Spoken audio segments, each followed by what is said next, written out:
On July 21st, 2021, the CDC announced the December 31st deadline for laboratories to refrain from using the fraudulent PCR tests and to begin using the COVID and influenza multiplex assay. Let's review why the PCR tests are fraudulent. Shortly after COVID-19 was declared a public health emergency, the CDC released the instruction guide for the COVID-19 real-time PCR test. Anyone can scroll to page 74 to find that the positive results do not rule out bacterial infection or co-infection with other viruses, and that the agent detected may not be the definitive cause of disease.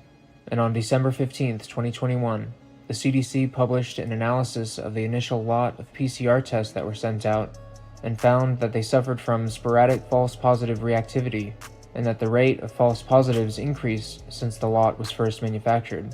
They admit that the new multiplex assay development process was a result of these false positive issues. Earlier this year, the CDC published the instruction guide for the new emergency use authorized COVID and influenza multiplex assay. This test appears to be about as accurate as the PCR tests that are being discontinued. That's because it is a PCR test, with the very same limitations as the previous. However, this time, it can detect influenza A and B. Influenza A viruses include the 1918 flu pandemic, the 2009 swine flu pandemic, and the seasonal influenza. This is important to note, because if a number of tests happen to include false positive influenza A results, that could potentially trigger a false pandemic public health emergency, which may further accelerate the World Economic Forum's fourth industrial revolution.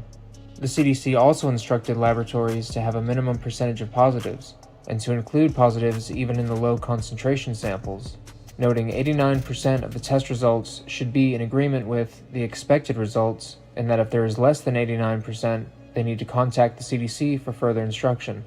Should we expect a comeback of the flu, or possibly a hybrid flu-rona that is already being reported in one of the most vaccinated countries on Earth?